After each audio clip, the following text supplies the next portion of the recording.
हमेशा हमारी सरकार का मानना है कि मदरसों को राजनीति का केंद्र नहीं बनने देना चाहिए।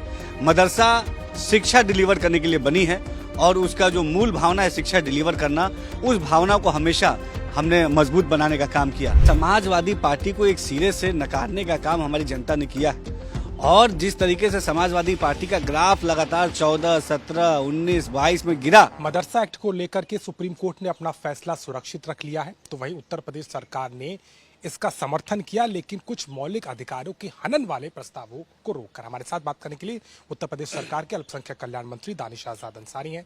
दानिश जी, किस तरीके से देखते हैं, आपकी सरकार ने जो अपना पक्ष रखा उसमें कहा कि पूरी तरीके से एक्ट खत्म करना ठीक नहीं होगा, कुछ मौलिक अधिकारों का हनन है, ये कौन से अधिकार है और आपको क्या लगता है इनमें संशोधन क्यों जरूरी है?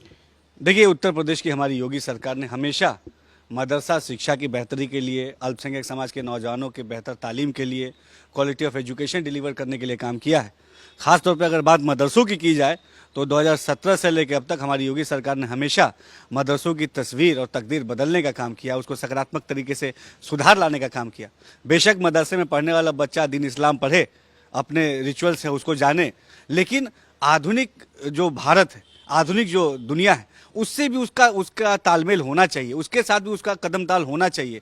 इसीलिए आधुनिक शिक्षा भी मदरसे शिक्षा में इंट्रोड्यूस करना बहुत ज़रूरी है, जिसकी ज़रूरत को हमारी सरकार ने समझा और हमेशा उस दिशा में सकारात्मक कदम हमने उठाए हैं। आज SCRT का कोर्स हमारे मदरसे बोर्ड में लागू है।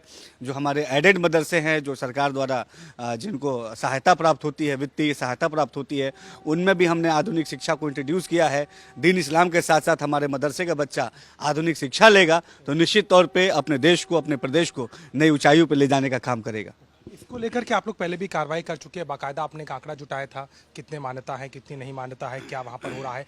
मदरसों में कुछ ऐसी गतिविधियों का भी पता चला, चाहे बॉर्डर से सटे मदरसे हों, कुछ मदरसों में आप जानते हैं छापा पड़ा तो वहाँ पर कुछ इलीगल काम भी हो रहे थे। आपको लगता है कि क्या इसको पूरा चेंज करने के लिए इस एक्ट में संशोधन या इसे खत्म करना जरूरी है? देखिए, हमेशा हमारी सरकार का मानना है कि मदरसों को राजनीति का केंद्र नहीं बनने देना चाहिए। मदरसा शिक्षा डिलीवर करने के लिए बनी है और उसका जो मूल भावना है शिक्षा डिलीवर करना, उस भावना को हमेशा हमने मजबूत बनाने का काम किया।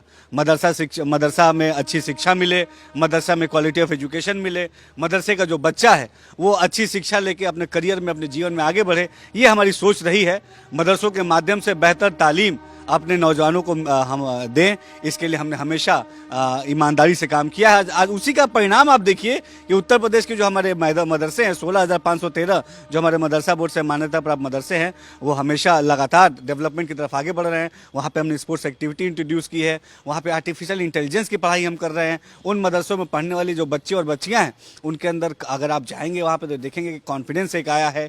एक सरकार का जो सकारात्मक कदम है, उससे उनके जीवन में एक सकारात्मक सुधार आया है। आप तो काम तो गिना रहे हैं, लेकिन विपक्ष का मानना है कि दोगुला रवैया है। एक तरफ तो आप समर्थन की बात कर रहे हैं, लेकिन दूसरी तरफ आपने उसकी मौलिकताओं को खत्म करने की बात कही। आपने हमेशा उस पर सवाल किया है कि वहां पर जो काम होता है वो लीगल है। देखिए, योगी और मोदी सरकार ने कभी भी मदरसा शिक्षा के विरुद्ध कोई काम नहीं किया। हमेशा मदरसा शिक्षा की बेहतरी के लिए, उसके मूलभूत सुविधाओं को मजबूत बनाने के लिए, उसके आधारभूत सुविधाओं को और मजबूत करने के लिए काम किया।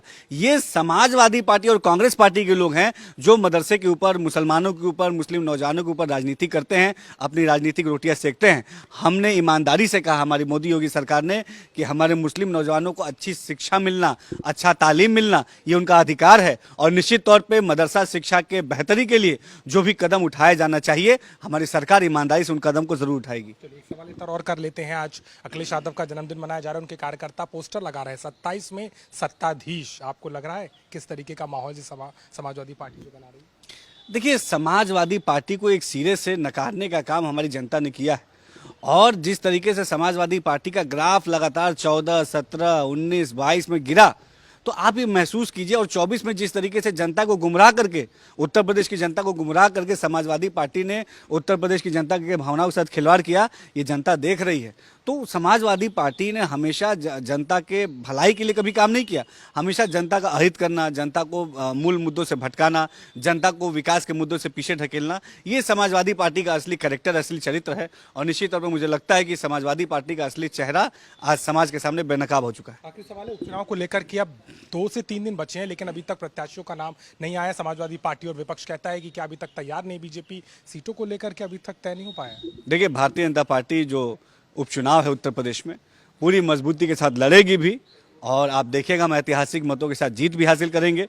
उत्तर प्रदेश का सर्वांगीण विकास ये हमारा सरकार का एजेंडा है और निश्चित तौर पर हर विधानसभा को डेवलपमेंट से कनेक्ट करना ये हमारा काम है और उस दिशा में हम आगे काम कर रहे हैं। शुक्रिया हमसे बात करने के, तो कहने के उस पूरे मामले को लेकर के बात की और मदरसा एक्ट को खत्म करने को लेकर के जो सुनवाई हो रही थी उस पर सुप्रीम कोर्ट ने फैसला सुरक्षित रखा है, लेकिन यूपी सरकार ने इस पूरे मामले को लेकर के कहीं ना कहीं अपना पक्ष भी रखा है, लेकिन राजनीति भी तेज होती नजर आती है।